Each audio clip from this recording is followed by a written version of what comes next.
استخارہ کی حقیقت کیا ہے؟ تو استخارہ کا حاصل یہ ہے کہ اللہ سے خیر کو طلب کرنا۔ استخارہ کرنے سے آدمی کو اطمینان نصیب ہو جاتا ہے، لیکن استخارے کی یہ حقیقت پیش نظر رہے کہ آپ نے خیر طلب کی ہے، نہ کہ مطلوب طلب کیا ہے۔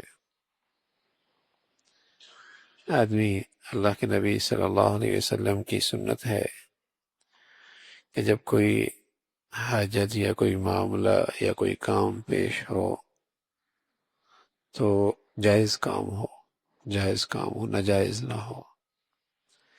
ناجائز کام یہ کہ سود لوں یا نہ لوں، استخارہ کر رہا ہے تو ناجائز کام کے لیے استخارہ نہیں ہوتا۔ کوئی ناجائز ملازمت ہے، کروں نہ کروں، اس کے لیے استخارہ نہیں ہوتا۔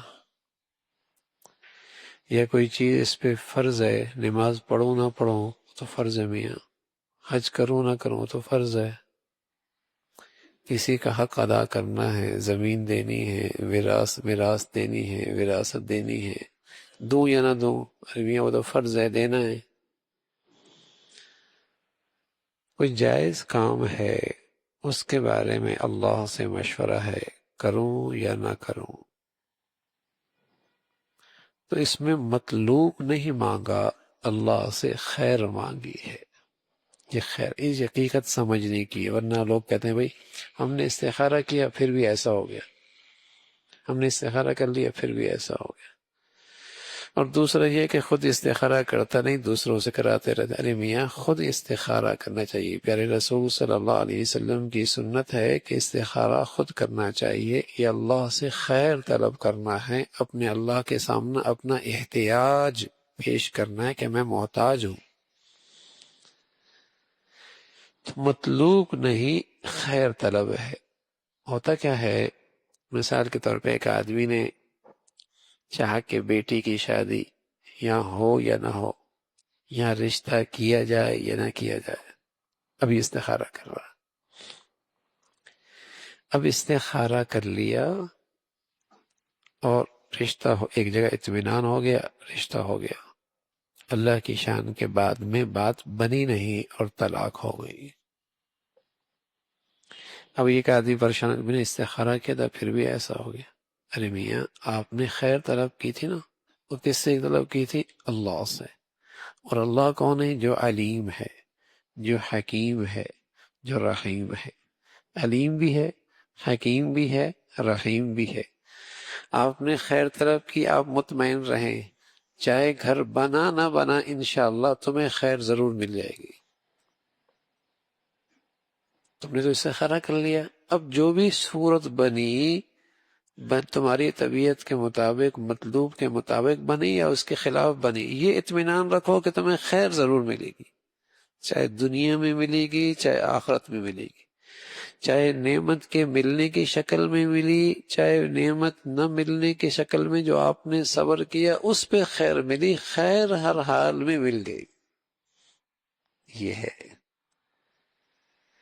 تو مطلوب جیسے ہم چاہیں ویسے ہونا ضروری نہیں، اس لیے کہ ہماری سمجھ بھی چھوٹی، ہماری حکمت بھی کچھ بھی نہیں، ہماری جسے کہیں کہ نظر بھی چھوٹی۔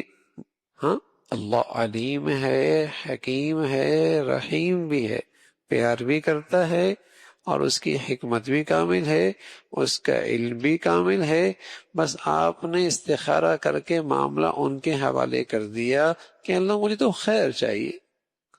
اب اللہ کی مرضی ہے کہ مطلوب دے کر تمہیں خیر دے دے، مطلوب نہ دے کر تمہیں خیر دے دے، دنیا میں دے دے، آخرت میں دے دے، ظاہری طور پہ دے دے، باطنی طور پہ دے دے، آج دے دے، کچھ عرصے کے بعد دے دے، پر تمہیں خیر ملنی ہے، اطمینان رکھو کہ تم نے استخارہ کر لیا۔ تو ایک مومن کی شان یہ ہے کہ استخارہ کرنے کے بعد وہ مطمئن ہو جاتا ہے، ہم نے تو استخارہ کیا تھا، اب خیر ہی ہوگی، بس اب خیر ہی ہوگی۔ یہ ایک اطمینان کی چیز ہے، مطلوب کا ملنا اور خواہش کا پورا ہونا اور اس کی اپنی چاہت کا پورا ہونا یہ ضروری نہیں، یہ ضروری نہیں، ہاں خیر کا ملنا یہ یقینی ہے، خیر کا ملنا یہ یقینی ہے۔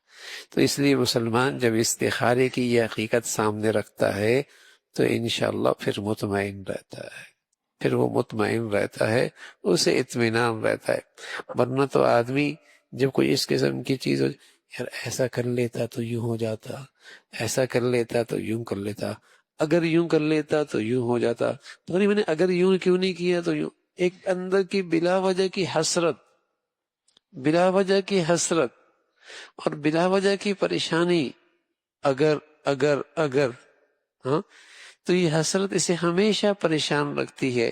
اور ایک یہ کہ میاں اگر مگر کوئی نہیں، ہم نے تو استخارہ کر لیا، اب ہمیں اللہ نے خیر ہی دے دی، اور اللہ نے ہمیں خیر ہی دے دی۔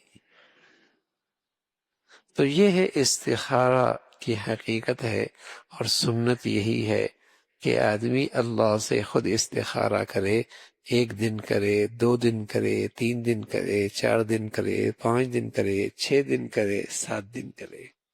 اور اگر وقت کم ہے، ایک ہی دن میں بھی 7 مرتبہ نوافل پڑھ سکتا ہے، ویسے تو کسی وقت بھی پڑھ سکتا ہے، رات کو پڑھ لینا ذرا سکون ہوتا ہے، زیادہ بہتر ہے، ورنہ کسی وقت بھی استخارے کی نماز پڑھی جا سکتی ہے۔